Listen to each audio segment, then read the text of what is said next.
Well, and Van Jones, you heard Kamala Harris lay out her agenda in great detail and speak directly and honestly to black Americans. What did you think? Is this going to move the needle? How important was this one event? Look, first of all, A plus, A plus plus. I don't know how many pluses you can put on a report card with an A, but that was just awesome. She did extraordinarily well. There's stuff going on, if you're not from the black community, you may have missed. When the pastor came off and at the end he said, God is good. She said every day, all the time. That is, if you don't think Kamala Harris is black, for her to know the way you answer a pastor when he says God is good, you answer all the time. They're trying to say online, if you don't understand this, that she's not black, she ain't really black, blah, blah, blah. She was comfortable in her skin.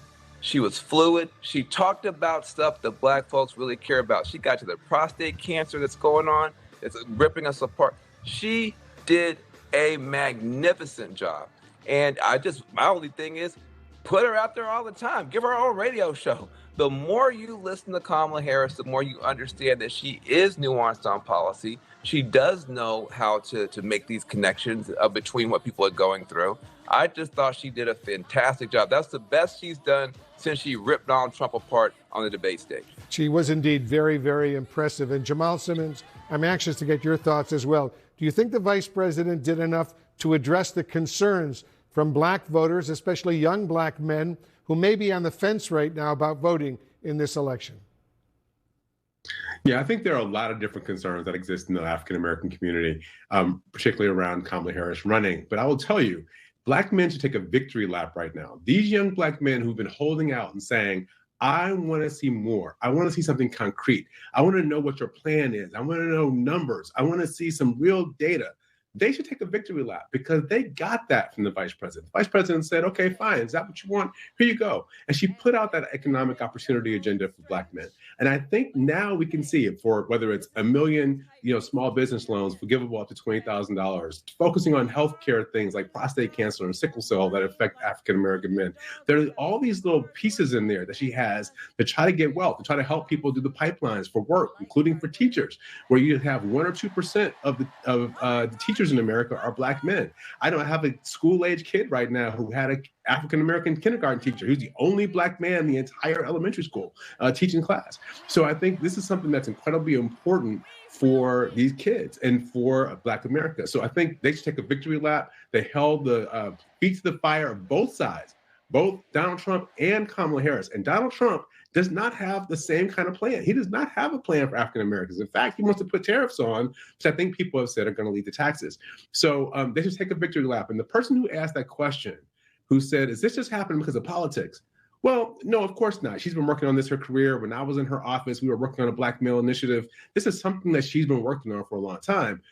But they should actually recognize that that is the point of politics. The point of politics is you hold a politician's feet to the fire, they come to you with a plan, and then now you have something to mark them up against going forward for the rest of their administration. And last thing I'll say, African-American men need to know, now she's supporting them. She put out a plan for them. It's time for, I think, them to come back and support her and say, thank you for the plan. We'll vote for you. And we're going to hold you accountable to what it is you said during the campaign. Yeah.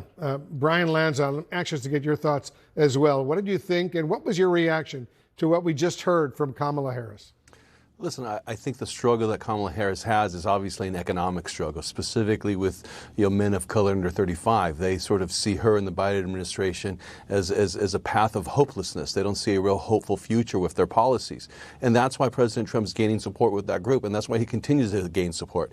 So it's not that Kamala Harris spent an hour talking to the black community, which I think is important, and I'm glad she's finally doing it and addressing some of their concerns. But they're looking for hope. They're looking for a change. They're looking for sequencing of their life that's different what it looks looks like now, and they see Donald Trump as that sequence, as that hopeful image. And it's not Harris and her economic policies. It's the fact that they lived under Donald Trump's economic policies for 3.5 years or 4 years. They remember what it felt like to have more money in their pocket. They remember what affordability felt like. You know, it's funny to hear Kamala Harris speak about creating wealth for the black community. No politician has been more responsible for wiping out wealth to the black community than the Biden-Harris administration. So whether it's an hour or 10 hours, she still has a lot to account for, and her plans are just not going to, they're not going to cut it. They're not going to help the black community create wealth. They're not going to help the black community sort of move out and advance their community. We've seen it. She had the chance for the last 4 years, and she failed to do it. Well, Gloria Borger's well, with us. Hold on. I want to get Gloria Borger's reaction first of all. Well, look, Gloria, Kamala Harris really did focus a lot of her answers on the economic issues, on the economy. She talked about her agenda to invest in housing affordability. She talked about child care. She talked about a whole lot more. Go ahead. And she talked about cutting childhood poverty in half, which is no mean feat. Look, I think she was very substantive. She spoke to the issues that she was directly asked about. But what was also interesting to me is that she managed to do that all the while taking on Donald Trump, all the while saying that he was weak, not a strong man, that he was trying to scare you, and that he incited a mob on January 6th. So in addition to talking about what she would do for the community and for the country, she also talked about Donald Trump as a human being and what he would not do, and what the Trump campaign is trying to do, which is use scare tactics about her. She didn't, talk about the way he is insulting her personally, calling her dumb and stupid and everything else, low IQ. She didn't have to do that, because I think her substantive answers to these questions really prove that she is anything but. And I think, she did a terrific job in talking to that audience and answering the questions that she was asked, which, if you look at Donald Trump's performance today at the Economic Club in Chicago, is just the opposite of what he did. Van, I know you wanted to weigh in, so go ahead.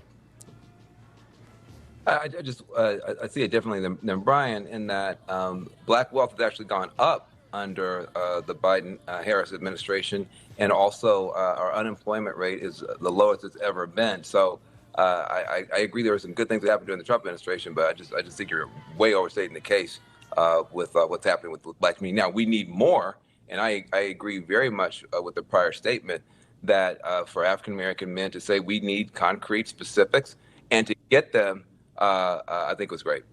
All right, everybody.